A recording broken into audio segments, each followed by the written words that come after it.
Bienvenido, bienvenida al repaso de la lección de la Escuela Sabática con la voz de la esperanza. Estudiamos juntos la Biblia para enriquecernos espiritualmente y para honrar el nombre de Dios. Nos alegra tu compañía. Gracias por sintonizarnos. Si está a tu alcance, comparte este estudio con tus contactos. Así sea. Ahora te voy a hacer la pregunta. ¿A quién extenderemos nuestro saludo hoy? Bueno, saludamos a nuestra hermana Margarita. Ella nos escribe desde el estado de Maryland, aquí en Estados Unidos. Sabes, Omar, allí están, las oficinas mundiales de la Iglesia Adventista del Séptimo Día. En el estado de Maryland tenemos 143 iglesias adventistas. Y Margarita nos dice: llevo 2 años de conocer la iglesia y 1 año de bautizada. Era evangélica, pero cuando conocí la iglesia adventista me convenció que este es el pueblo de Dios verdadero. Al oír y estudiar la escuela sabática con la voz de la esperanza, me abre tanto la mente. Los veo todas las semanas. Bienvenida a la familia de Dios, hermana Margarita. Amén.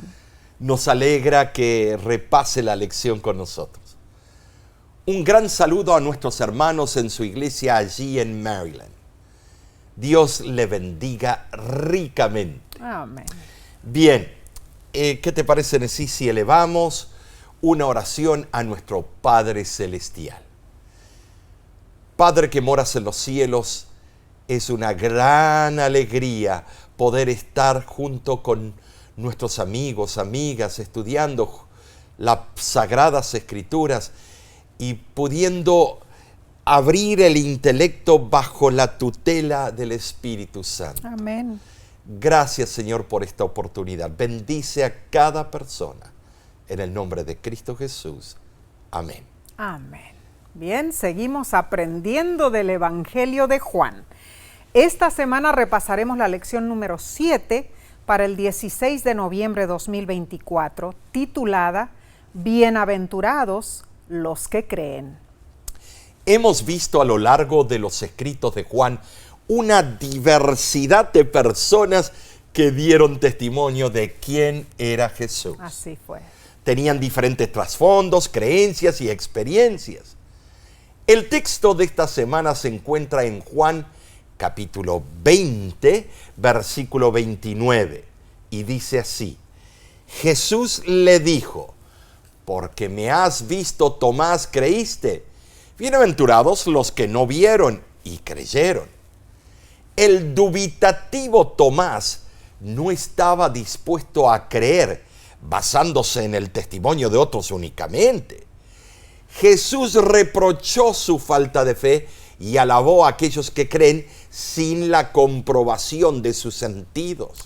Sin embargo, el testimonio del escéptico Tomás fue aceptado por Jesús. Así es. Aunque tuvo que ver y tocar por sí mismo la evidencia, Jesús fue paciente con él. Ahora bien, no todos dudaban, ¿no es cierto? Jesús tenía muchos testigos oculares creyentes que expresaban sus convicciones sobre sus experiencias tangibles con él.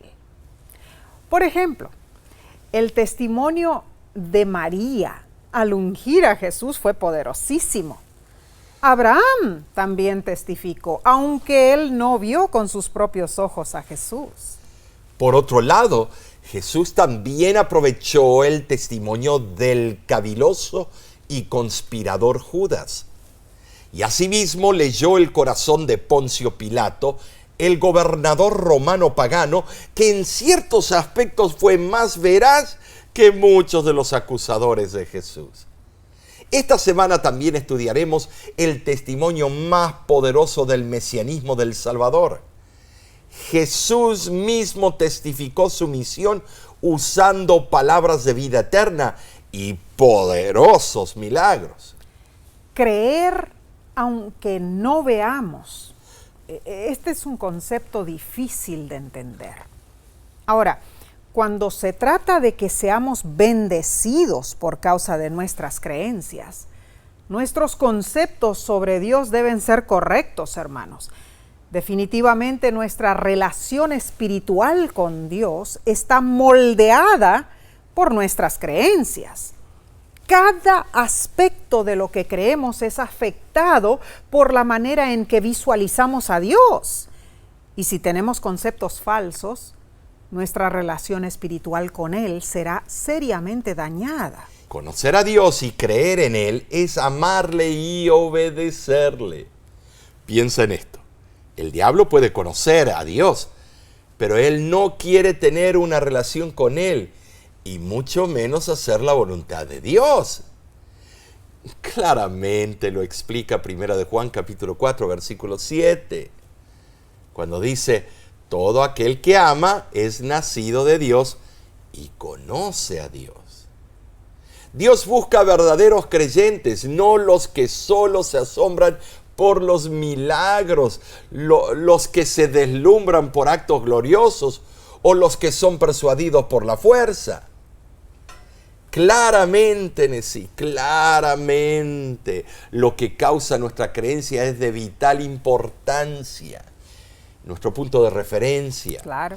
No deben ser las manifestaciones sobrenaturales, ni la oratoria inspiradora o convincente. Nuestra creencia debe ser genuina, incluso cuando la presencia de Dios permanece oculta, mientras Él camina a nuestro lado. Wow. En ese tiempo de creencia radica la fuente de la verdadera bendición. Bueno, es realmente muy importante. Claro. A los judíos del tiempo de Jesús les costaba muchísimo creer. O sea, ellos tenían a su disposición las reveladoras profecías de Daniel capítulo 2 y capítulo 7. Capítulo 7, sí. Si las hubieran estudiado a fondo, definitivamente hubieran conocido, creído en el Mesías. Ahora, nosotros hoy, Sí. nosotros tenemos una gran ventaja, hermano, Es hermana. cierto. Algo que ellos no tenían en aquel entonces. ¿Por qué? Porque podemos ver profecías cumplidas. Y eso nos da abundantes razones para creer. Sí, la verdad es sí, no tenemos excusas. No. Y aún así titubeamos y dudamos en cuanto a quién es Cristo para nosotros. ¿De qué manera dudamos? Con nuestras acciones, nuestras palabras, nuestra manera de vivir. Cierto. Leo de la cita de Elena G. de White en Joyas de los Testimonios, tomo 2, página 290. Y dice así: los que desean dudar tendrán abundante ocasión para ello. Dios no se propone evitarlos toda oportunidad de ser incrédulos. Él da evidencias que deben ser investigadas cuidadosamente con mente humilde y espíritu susceptible. Dios da suficiente evidencia para que el espíritu sincero pueda creer, pero el que se aparta del peso de la evidencia porque hay unas pocas cosas que su entendimiento finito no puede aclarar, será dejado en la atmósfera fría y helada de la incredulidad y de la duda y perderá su fe. Wow, cuán certeras esas palabras, hermano. Tremendo, tremendo. Hermano, hermana, el Señor te pide que pongas tu confianza en Él. Reconócelo como tu fiel Salvador. Vigila cada pensamiento de duda, de tal modo que no salga a la luz del día por haberlo expresado. La vida y el ejemplo de Jesús debe manifestarse diariamente en ti para que seas bienaventurado al creer en Él. Bien, analicemos entonces la lección del domingo 10 de noviembre titulada Remontándonos a Abraham. Jesús de verdad declaraba su identidad como Mesías, siempre. A menudo mencionaba testigos, incluso del Antiguo Testamento. Claro. Él dijo en Juan 8:56, Abraham vuestro padre se gozó de que había de ver mi día y lo vio y se gozó. Dios le mostró a Abraham una revelación del futuro Mesías. Esa esperanza gloriosa debía confirmar el plan universal de salvación. Al contemplar esa magnífica revelación, Abraham se regocijó. La verdad, tremendo, ¿no es Lo cierto? vio en vista panorámica. El testimonio de Abraham fue importantísimo, hermanos. Además de la visión, se le mostró una aplicación muy práctica que reveló el plan gráfico de la redención humana. Abraham,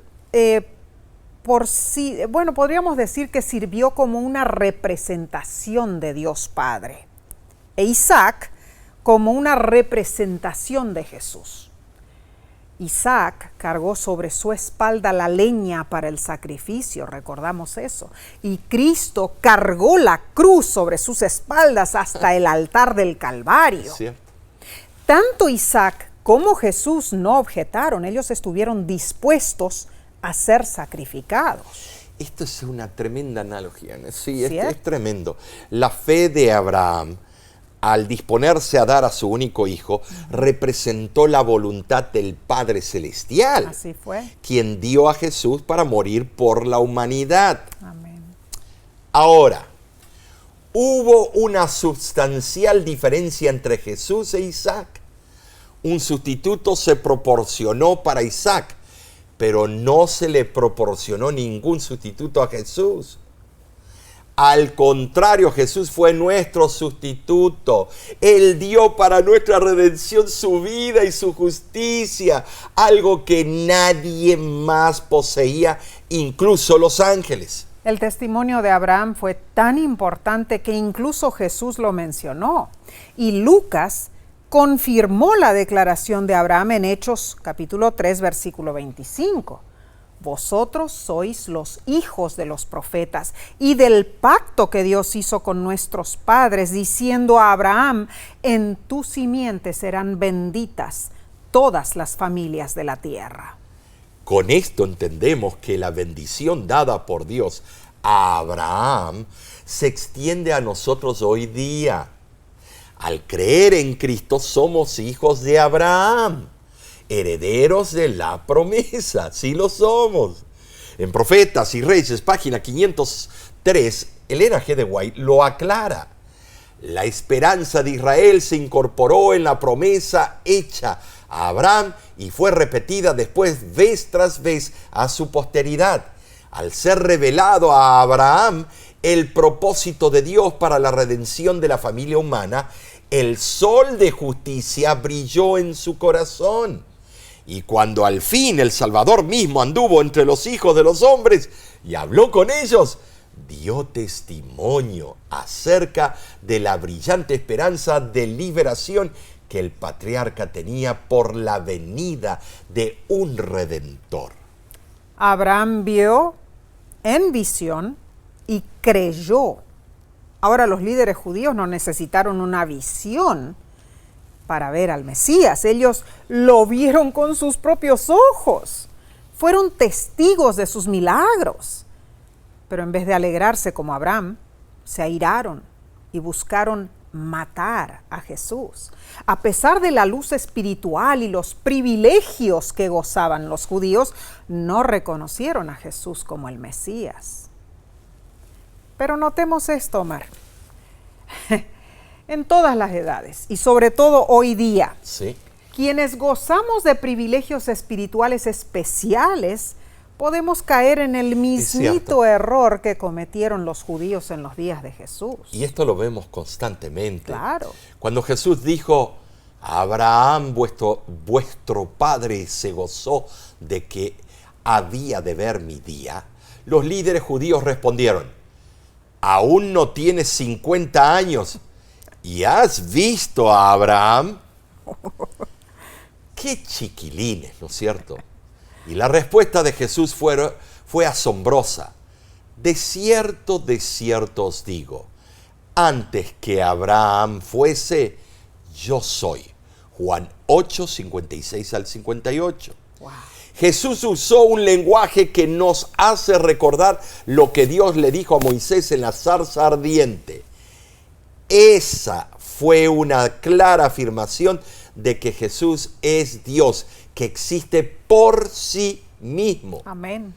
Y los líderes judíos bien entendieron la implicación de lo que Jesús dijo, porque enseguida tomaron piedras para arrojárselas. Ay, qué tremendo, Ay, en el día del ¿cierto? juicio final. Bueno, el comentario de Matthew Henry es apropiado explicando estos textos bíblicos y dice: yo soy es el nombre de Dios. Habla de su autoexistencia. Él es el primero y el último, siempre el mismo. Apocalipsis 1:8. Él no solo era antes de Abraham, sino antes de todos los mundos. Proverbios 8:23 y Juan 1:1. Como mediador, fue el Mesías designado mucho antes que Abraham. Fue el Cordero inmolado desde la fundación del mundo. Apocalipsis 13:8. Dios le prometió a Abraham que cientos de años después de él, de su simiente, saldría el que redimiría al mundo. Amén. El encarnado, el Mesías. No sabemos el grado de entendimiento que tuvo Abraham sobre eso, pero él creyó la promesa de Dios y fue justificado. Gloria a Dios. ¿Crees tú? Jesús afirmó que Dios le habló a Abraham sobre él y que Abraham se regocijó con esa noticia. Wow. O sea, Abraham pudo ver la promesa de lejos y se deleitó. Así fue. En Jesús esa promesa se cumplió por la encarnación de aquel que existía antes de Abraham, antes de la creación. El Verbo, Logos eterno, el unigénito del Padre, el Dios eterno preexistente. Amén. Por eso Jesús dijo, antes de Abraham fuera, que Abraham fuera, ego eimi, yo soy. Esa fue una de las declaraciones más puras y sin adornos que Jesús hizo durante su ministerio en cuanto a su identidad como Dios y también como nuestro Salvador. Maravilloso. Yo soy significa una presencia eterna, pasado, presente y futuro. Dios ve los acontecimientos más remotos de la historia pasada y también el futuro lejano con una visión clara. Nosotros no conocemos nuestro futuro. Y si lo supiéramos, eso no contribuiría a nuestro bienestar eterno, hermanos. Por eso Dios nos da una oportunidad de creer por la fe y confiar Amén. En el gran yo soy. Así sea. Continuaremos con la parte del lunes 11 de noviembre titulada El testimonio de María. El evento ocurrió después que Jesús había resucitado a Lázaro. Simón el fariseo organizó una fiesta. Estaba feliz porque Jesús lo había sanado de la lepra. Leamos Juan capítulo 12, versículos del 1 al 3, y dice así: 6 días antes de la Pascua vino Jesús a Betania, donde estaba Lázaro, a quien había resucitado de los muertos. Y le hicieron allí una cena. Marta servía y Lázaro era uno de los que estaban sentados a la mesa con él. Entonces María tomó una libra de perfume de nardo puro, de mucho precio, y ungió los pies de Jesús. Y la casa se llenó del olor del perfume. Bueno, Juan y Lucas dicen que María le ungió los pies a Jesús. Mateo y Marcos dicen que ella le ungió la cabeza. Pareciera que hay una discrepancia, pero hermanos, no hay razón para dudar. María pudo muy bien haberle ungido la cabeza y los pies a Jesús. Bien, imaginémonos cómo ocurrió todo. La cena quizás se realizó en la noche del sábado anterior a la crucifixión, entonces ya era el primer día de la semana. Empleando el cómputo inclusivo, era exactamente 6 días antes de la Pascua, que en ese año cayó en día viernes. Jesús era el invitado de honor en casa de Simón, pero ese no era el caso de María, la hermana de Lázaro. Simón y María son personajes contrastantes. Jesús había limpiado a Simón de la lepra, pero él no había permitido que Jesús lo sanara de la lepra del pecado. En cambio, María había entregado su corazón completamente a Jesús, permitiendo que la limpiara de su pasado pecaminoso. Quizás Simón se sintió, obligado a organizar la fiesta. Según la costumbre judía, debía honrar a Jesús por haberlo sanado. Pero María no actuó porque se sentía obligada. Ella se sentía bendecida y públicamente esparció su fragancia. Omar, si pensamos bien, el perfume era carísimo, ¿no es cierto? Sí. Dice la Biblia, valía aproximadamente el salario de un año de un trabajador común.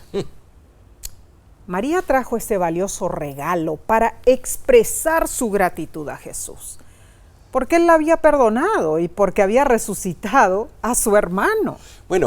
Quizá María planeaba algún día utilizar el caro perfume para su boda. Tal vez. O, como lo explica Juan 12:7, planeaba usarlo para el entierro de Jesús. Pero cuando escuchó que Él pronto sería ungido como rey, ella quiso ser la primera en rendirle honor. Así fue. Colocó a Jesús por encima de su mayor sueño, por encima de su cultura y de sus tradiciones familiares. Maravilloso, en verdad. Ahora, María probablemente no tenía la intención de que su gesto fuera notado, pero Juan 12, versículo 3, señala que la casa se llenó del olor del perfume. Y Judas respondió con una rápida reprimenda. ¡Ay, el perfume debería haberse vendido y el dinero debía haber sido dado a los pobres! No, pobre de él. Podríamos analizar la reacción de Judas en múltiples niveles. Primeramente, reveló su hipocresía.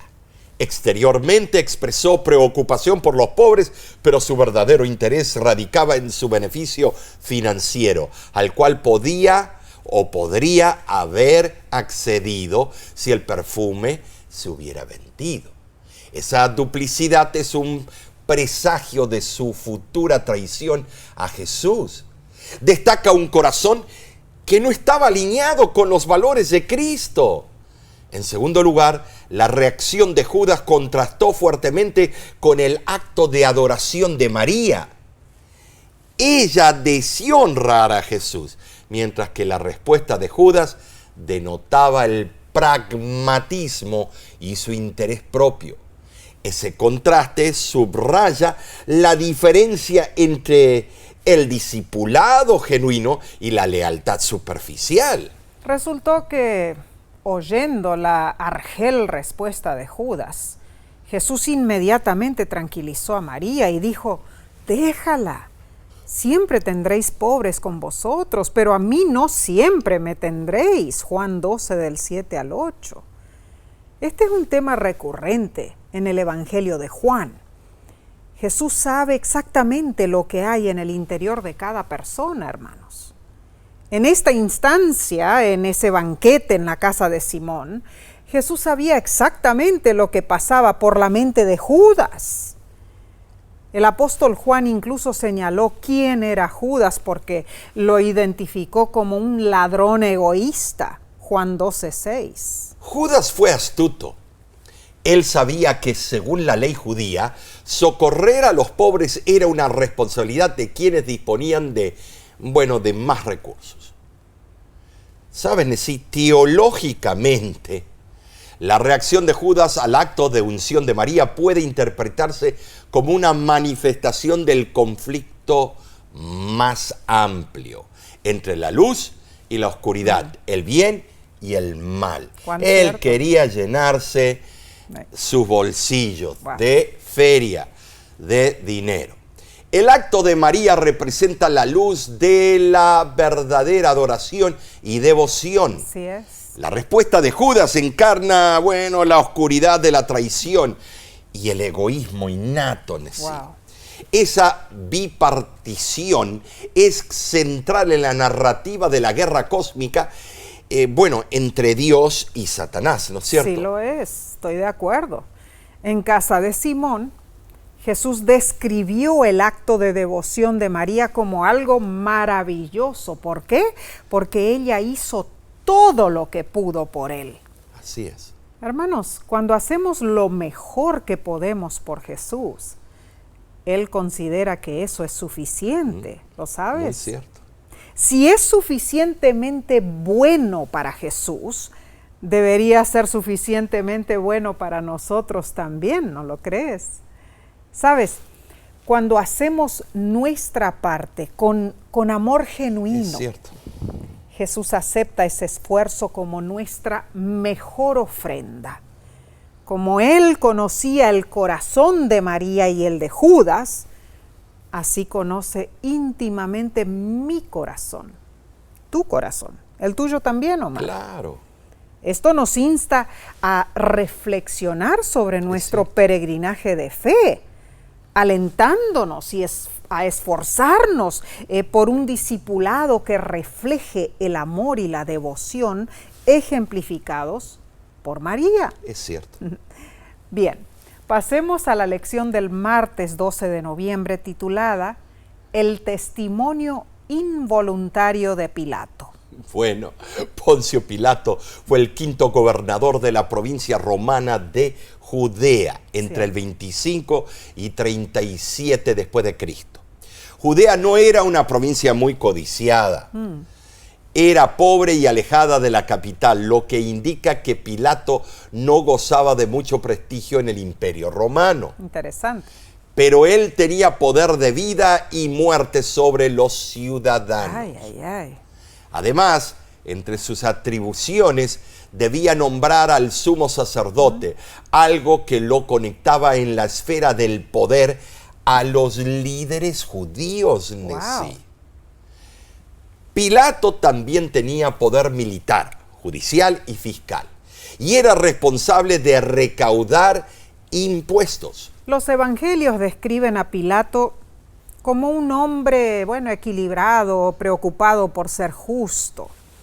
En contraste, el Pilato descrito por los autores no religiosos es inhumano y sanguinario.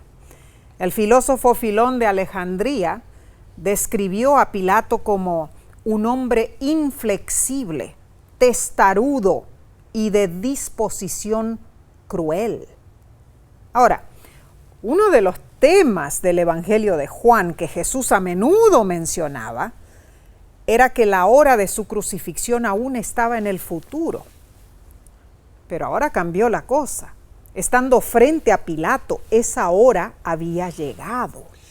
Jesús fue arrestado en el huerto de Getsemaní.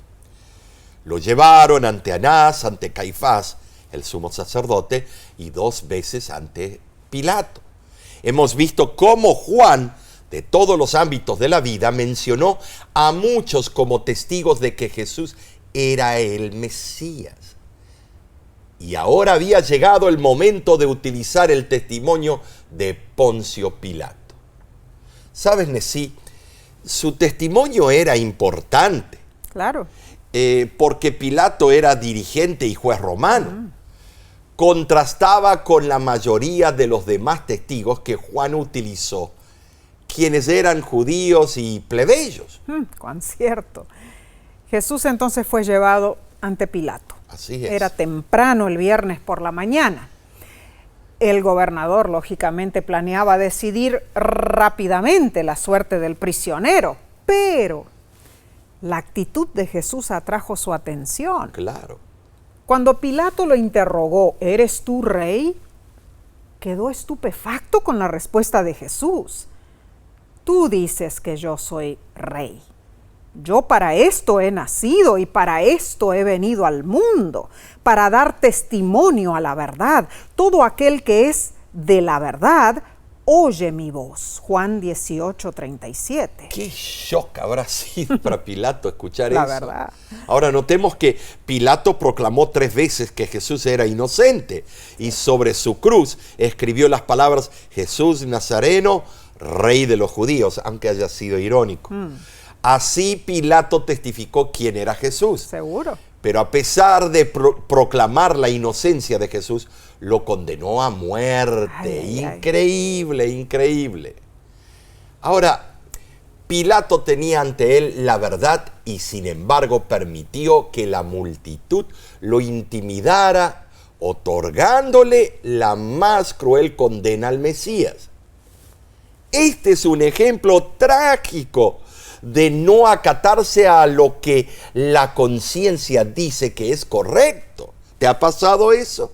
Bueno, con todo esto es sorprendente e irónico que un gobernador pagano se pusiera del lado de Jesús proclamando su inocencia, mientras que el pueblo de Jesús, a quien él había venido a salvar, lo rechazó. Pilato vivió y gobernó en un mundo corrupto. Aunque en lo profundo quizá él deseaba conocer la verdad, dudaba de su existencia. Y lo mismo ocurre hoy día, hermanos. Muchos dudan de la existencia de la verdad. La malinterpretan como mentiras, como estratagemas de poder.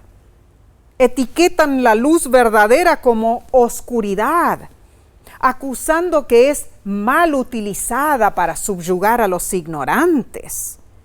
Como Pilato, claman ansiando conocer la verdad, pero el engaño se vuelve cada vez más normal en nuestra sociedad. Por esa razón, las palabras de Jesús son indispensables. Él dijo, yo soy el camino, la verdad y la vida. Juan 14:6. Sí, hoy día necesitamos caminar con Jesús. Amén. Es un hecho. Al hacerlo, Él nos enseñará la verdad con palabras y hechos que conducirán a la vida eterna. Gloria a Dios. Sabes, fácilmente nos desanimamos, Nesí. Nos desilusionamos al enfrentar este mundo cruel. Cierto.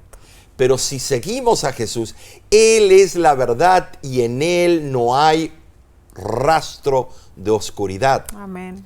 Él es constante. Es el mismo ayer, hoy y por la eternidad. Alabado sea Dios. En cuanto a Pilato, bueno, él sabía que Jesús no era simplemente inocente. Estaba convencido de que Jesús era extraordinario. Así es. Pilato nunca había visto a nadie como Jesús. Su esposa, quien según la tradición se llamaba Claudia Prócula, ¿qué nombre, apellido será Prócula? Bueno, ella confirmó esa convicción, le compartió la verdad sobre Jesús a Pilato y le advirtió que no lo condenara. Pero como muchos, Pilato sucumbió a la presión de la multitud. Vaciló en un momento de debilidad y quebrantó su conciencia. No tuvo excusas. Pilato enfrentó un terrible dilema, su conciencia o su carrera. Seguro. Y las dos perdió. Trató de complacer a Roma y a la multitud, pero terminó no complaciendo a nadie. Cierto. El que se queda en la mitad pierde siempre. Según la Enciclopedia de la Historia del Mundo, Pilato envió un informe detallado a Tiberio y al Senado acerca de la crucifixión. Wow. Hay una supuesta carta de Tiberio a Pilato, condenándolo por haber crucificado a Jesús. ¿Y qué sucedió con Pilato? Bueno, el famoso historiador Eusebio y el obispo de Cesarea registró que fue despojado de sus honores y exiliado a Galia, Francia. Finalmente, la depresión lo abrumó y según la tradición se suicidó. Ay, ay, ay. Qué bueno, fin, ¿eh? Evidentemente, Poncio Pilato nunca llegó a conocer la verdad. No. Los últimos episodios de la vida de ese prefecto de Judea, responsable ejecutivo del suplicio y la crucifixión de Jesús, están definitivamente envueltos en los sombríos acontecimientos que marcaron su defenestración enigmática y también su muerte trágica. Verdaderamente es un triste final.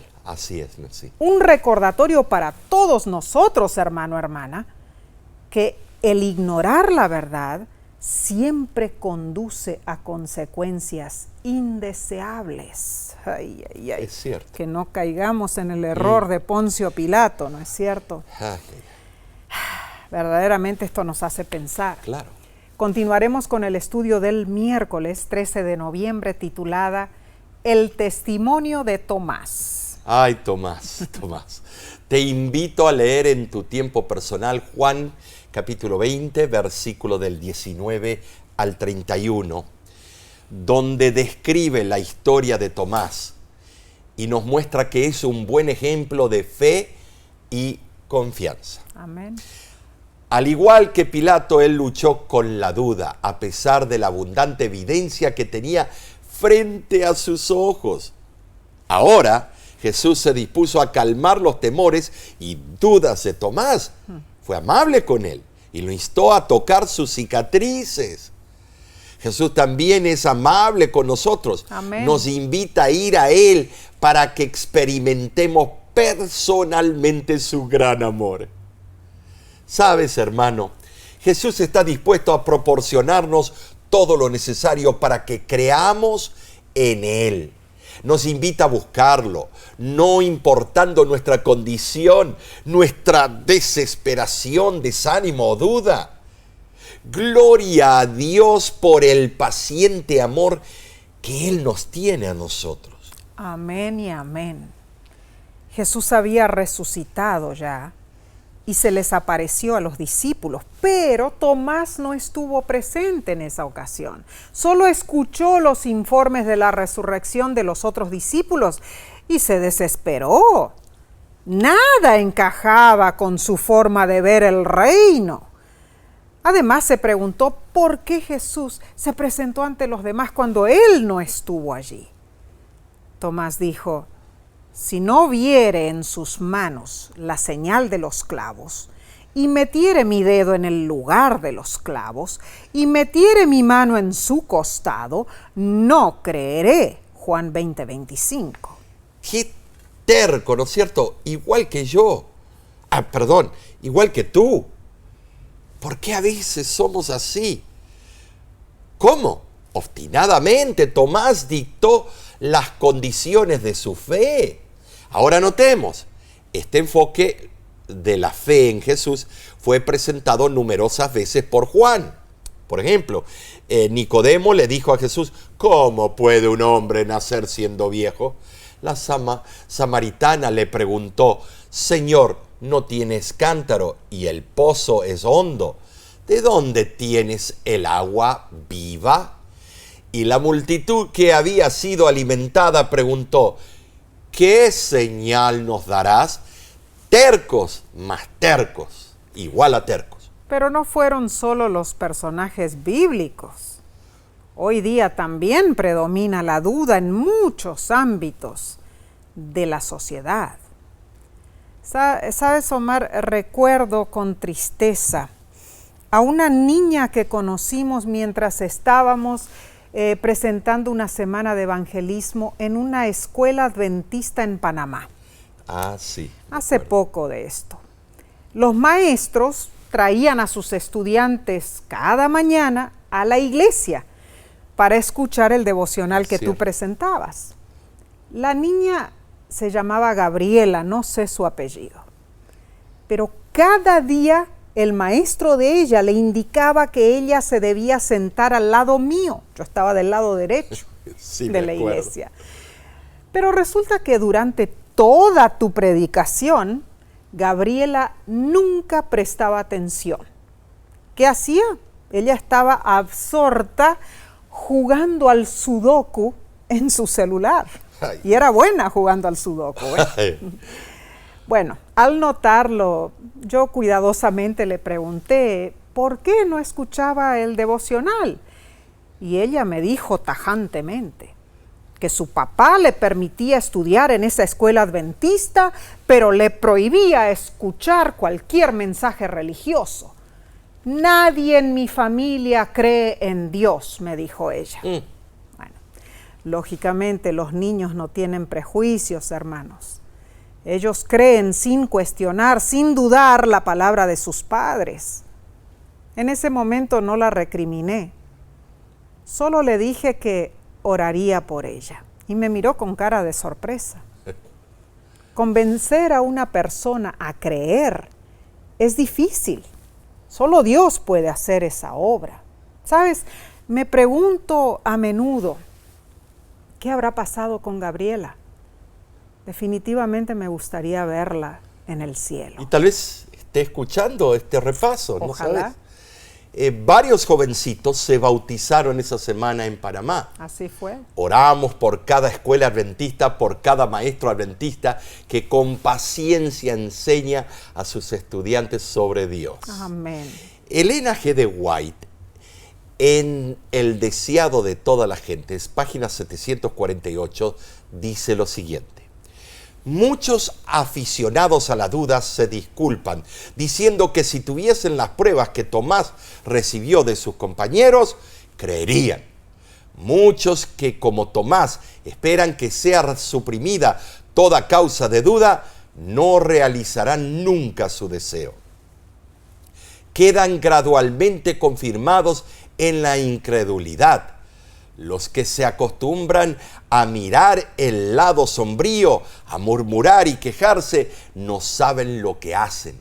Están sembrando las semillas de la duda y segarán una cosecha de duda. En un tiempo en que la fe y la confianza son muy esenciales, muchos se hallarán incapaces de esperar y creer.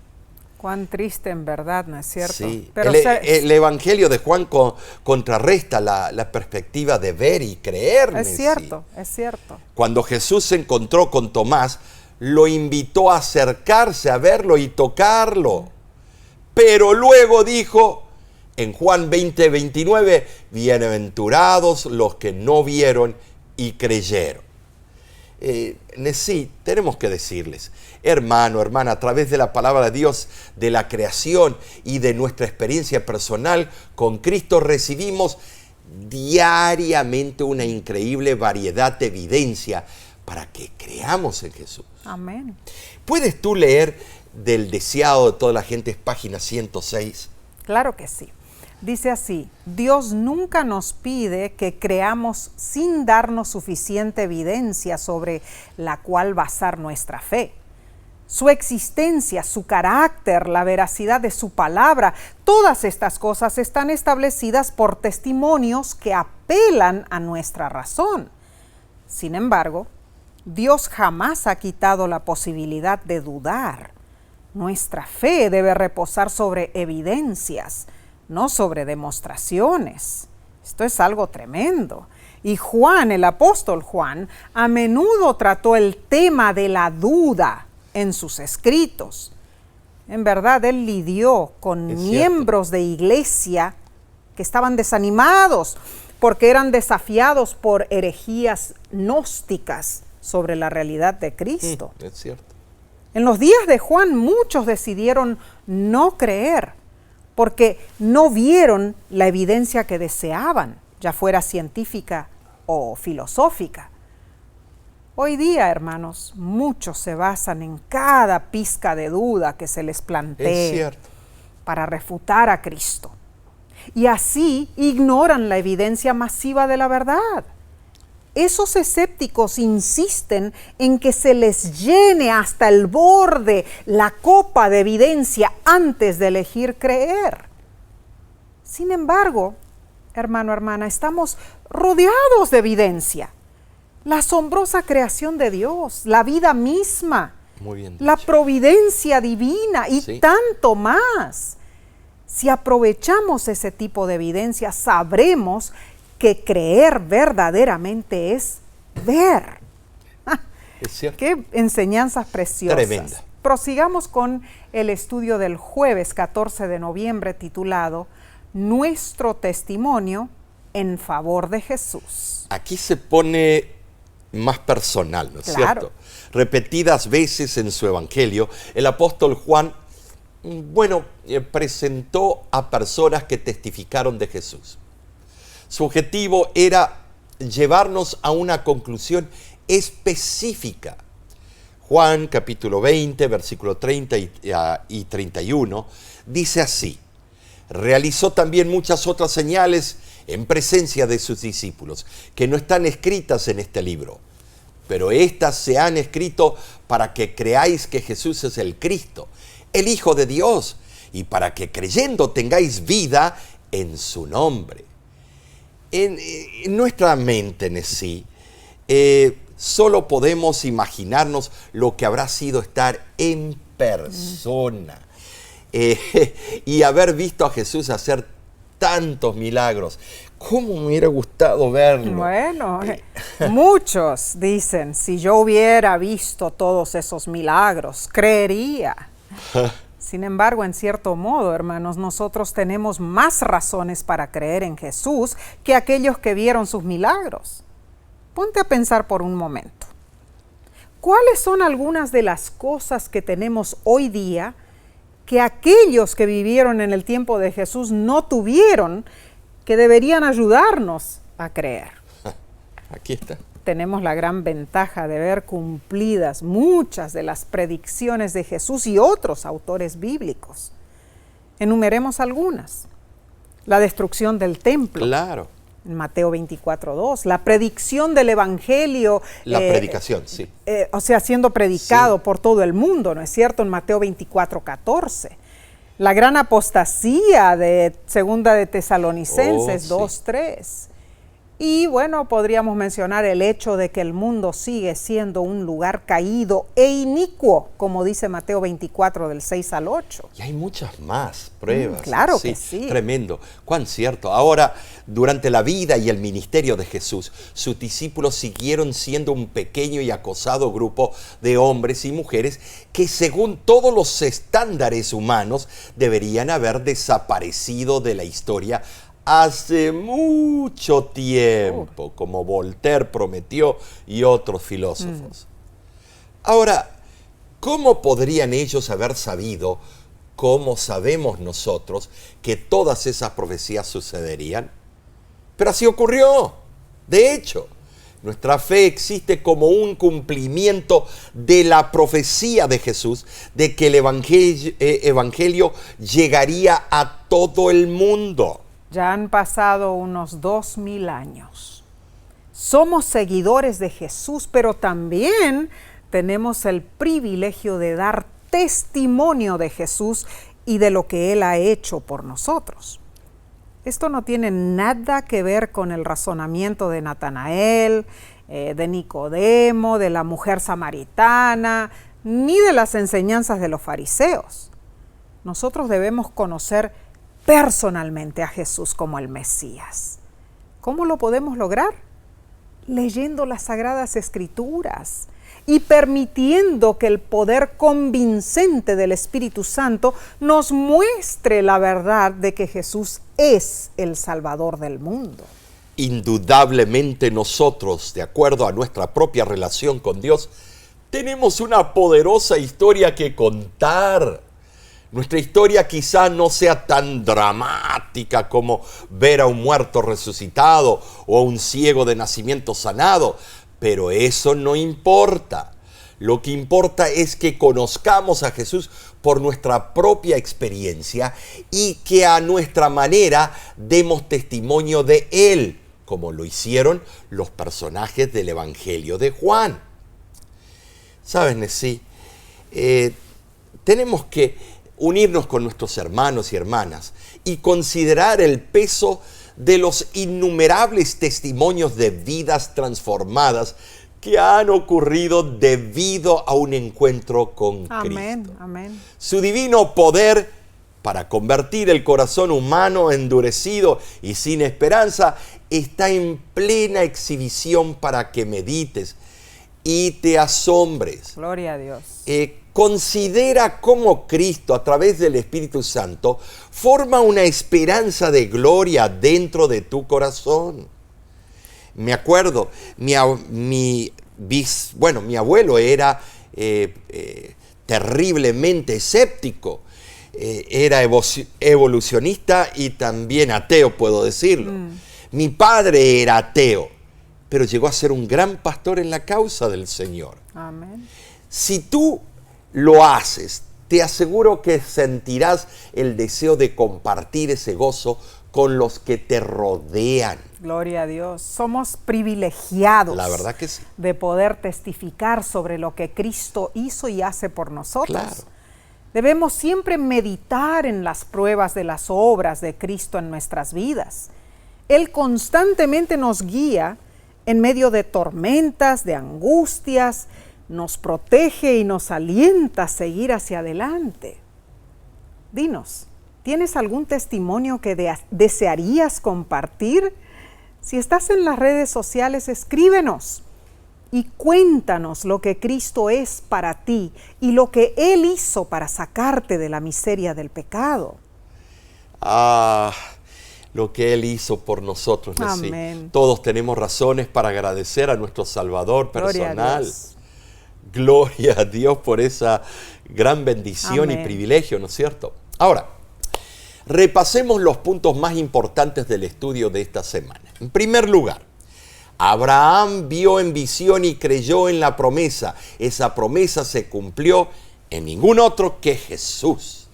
En segundo lugar, Jesús alabó el acto de María porque ella hizo todo lo que pudo por él. Cuando hacemos lo mejor que podemos por Jesús, Él lo considera suficiente. Por supuesto. En tercer lugar, Poncio Pilato nunca creyó.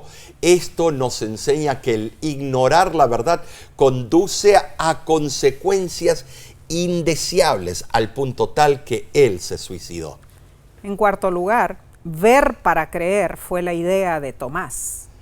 Pero son más bienaventurados los que creemos sin ver. ¡Oh! Tremendo concepto. Número 5. Hoy día tenemos la gran ventaja de ver cumplidas muchas predicciones de Jesús y otros autores bíblicos. Testifiquemos de nuestra fe, hermanos. Alabado sea Dios. Amén. Por esta hermosa lección. Pero aquí no terminamos el trimestre, ¿no es cierto? La semana que viene estudiaremos otro tema fascinante del Evangelio de Juan. Claro. La próxima lección se titula El cumplimiento de las profecías del Antiguo Testamento. Estudiemos nuevamente por este medio. Además, conéctate por YouTube para ver las otras programaciones de La Voz.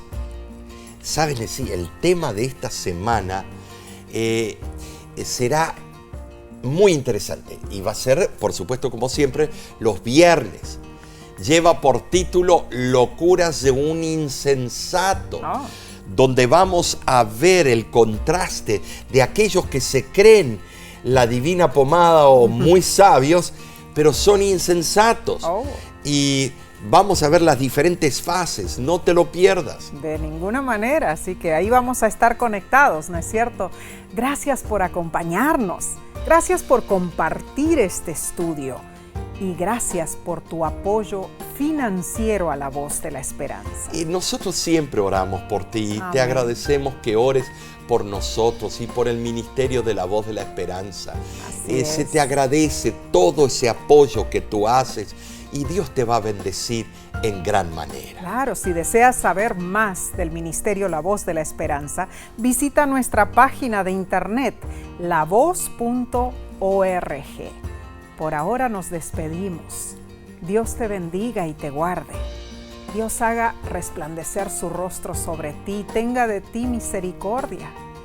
Dios alce sobre ti su rostro y ponga en ti paz. De nuestra parte, te decimos a ti y a los tuyos que Dios te bendiga ricamente. Amén.